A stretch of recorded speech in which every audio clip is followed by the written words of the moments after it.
Let's Chat to you today for She Can. I'm so excited to reconnect. Tell us a little about yourself and what you do. Well, first of all, thanks, Steffi. It's really exciting to be chatting to you today. I'm so happy to be part of this great project. Let me start with my main role in life. I'm a mom of three, which is probably the biggest project I've ever had. And I'm also a leadership and team coach. I've been since, I don't know, over 15 years.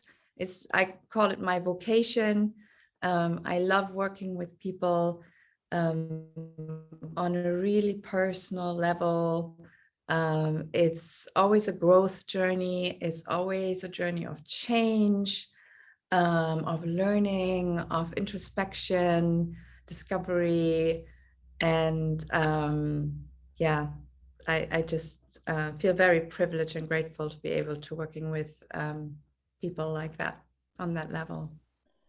Thank you, Tina. I know you have a very interesting journey. Tell us about this journey of how you got to where you are. You're a coach, you were in politics. Tell us about your journey.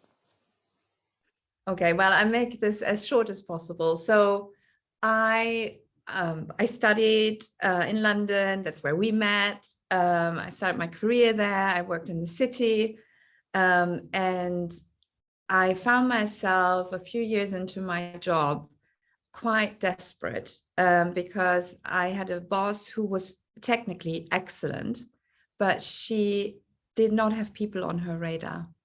And I suffered from that. I found it really hard.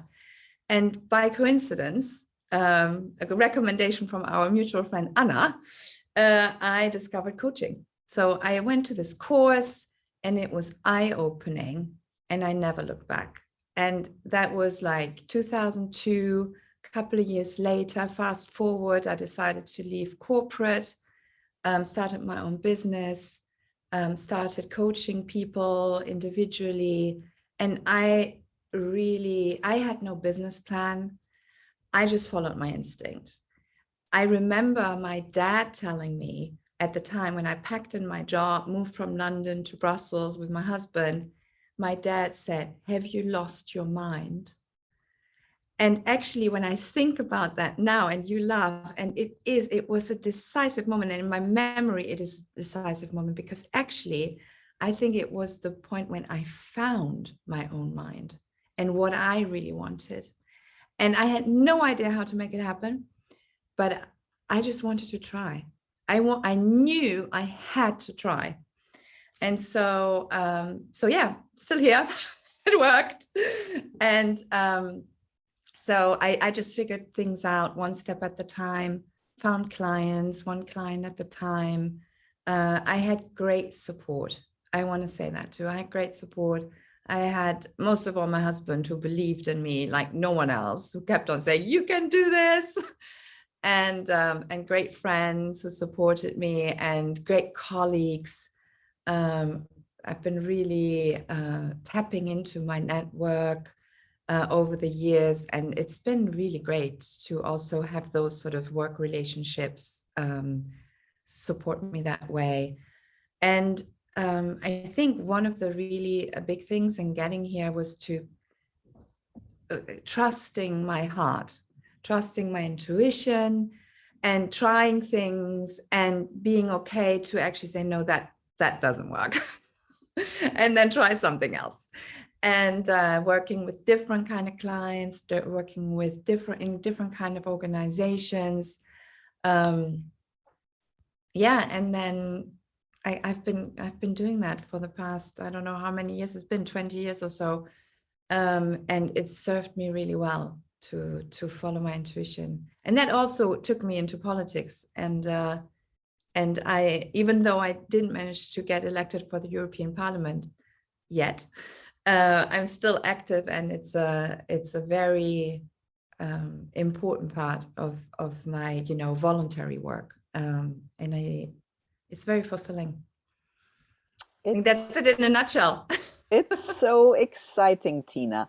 I'm so excited by your journey, and I'd love for you to expand a little how this detour into politics, and I'm sure it's not a detour, it's just something you take along your way. What did it teach you and how did it add to your professional life? Yeah. So it was an intuitive thing.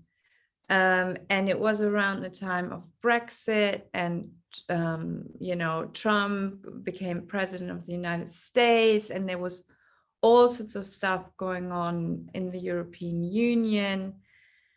And I just thought, I have to do something. And I wanted to join a party I had been playing around with that idea for like 10 years at that time.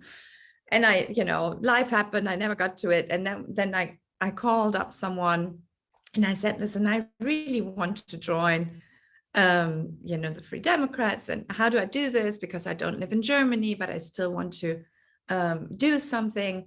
And so then I found a way to actually be involved here in Brussels. And we have a chapter here. And I just kind of barged right in and said, hello, here I am. What can I do?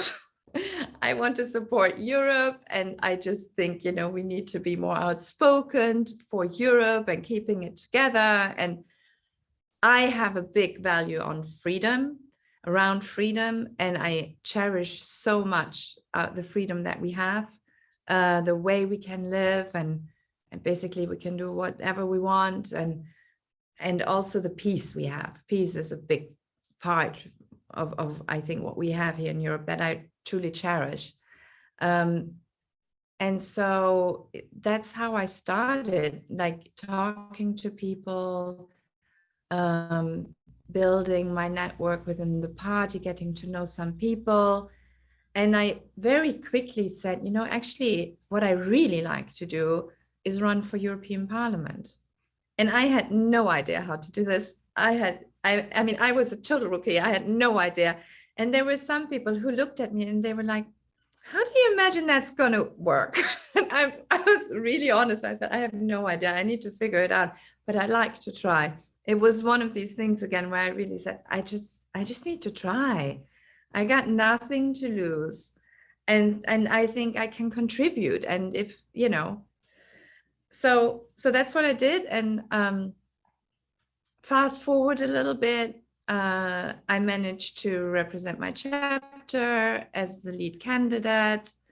I managed to get, I don't want to make it too complicated, but there's a list of candidates, and I managed to get onto that list. And so it was a long shot, but I was actively involved in the European elections in 2019. And so it's been so insightful on so many levels. And I think a couple of things that really strike me, and I think that are most important today, are that if we want things to be different, we need to treat people differently. It's so rough out there. And if we want that to change, we need to elect different people. That's it. We get what we elect, we get whom we elect. And yes, I hear the dog agrees. And I think that's a big thing. And I've also learned that I have so much admiration for people who actually put themselves out there, put themselves into the public arena, because that public arena is, honestly, that's like a gladiator fight. And it's really rough. And for me, that was probably one of the hardest lessons I've learned in my life. And it's, so I think that's a thing that has shaped me also in how I appreciate pretty much anyone who invests themselves in any kind of way, because you get hit a lot by a lot of nasty stuff. I can imagine, Tina. I can imagine. It must be. I always think it's a bit like a mud fight, and a wrestling Yeah. match. I'm unbelievably inspired by what you just said and wholeheartedly agree. Tina, what motivates you in all the things that you do? What is your motivator?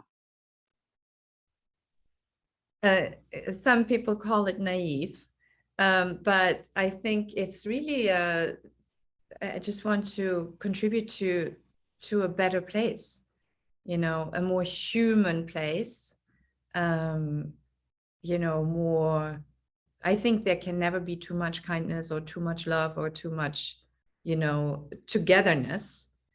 And I think that I think ultimately that motivates me a lot. The idea that I really believe that we are better together as human beings. We are better when we are together, when we engage, when we communicate, when we listen to each other, when we build bridges, even though sometimes it's the hardest thing to do.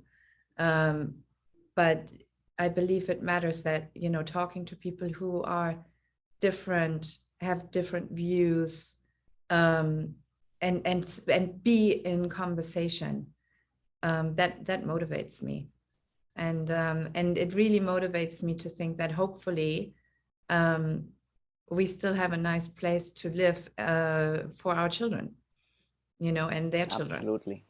Yeah, absolutely. So forward looking, you know, that motivates me. I love what you said earlier, and we haven't got that on recording. So I want to say that, Tina, because you said earlier when we were chatting before we started the recording, systems don't dismantle themselves. It's people that dismantle them. And I think that is one of your real driving factors, both in your work and, you know, in the political role you had. And I wanted to say that because it's so important, I think. Tina, what do you think is your superpower? What is it that makes you so good? Well, I cringe when you say that makes me so good. Oh, God. I don't know, but what I know how to do is to really be present with people and listen and create safe and brave space. And that is, I think, really what I can do. And I'm pretty, I wouldn't say I'm fearless because I'm very sensitive and I know when things really get to me, I do step back. But I think I'm willing to try things. I'm willing to, you know, put myself out there and fail and get up again, you know, and try again and try something different and find ways around obstacles. And I think I'm good at that. Definitely, you've shown that over the last many decades. Tina, what would your top tips be for other women? Um, Follow your heart. Trust yourself. Really trust yourself. I mean, to a level where, you know, when you hear something like, oh, that's just a voice in my head, or oh, that's rubbish. Someone told me that's rubbish, but you know different. Trust yourself. And go for joy. That's another thing. Go for joy. Hell yeah. Yeah, go for Tina, joy. what are your plans or dreams for your future? Well, at the moment, I'm at a place where I'm trying to not plan too much and actually just stay present to what is and see what wants to emerge. Um, I've just started a new leadership role on a board. So I want to flesh that out over the next couple of years and see where that's, you know, where that takes us. And yeah, I think I want to keep an eye out for what calls me and what really, where I'm kind of having this compass where am I of good use, or what's a good use of me. And I know that coaching is always going to be part of that, because I know that's a very good use of me. And for the rest, I don't know. Bring it on. I'll be surprised. Tina, thank you so much. It's been really amazing to talk to you. Thank you. Thank you, Steffi. Thank you.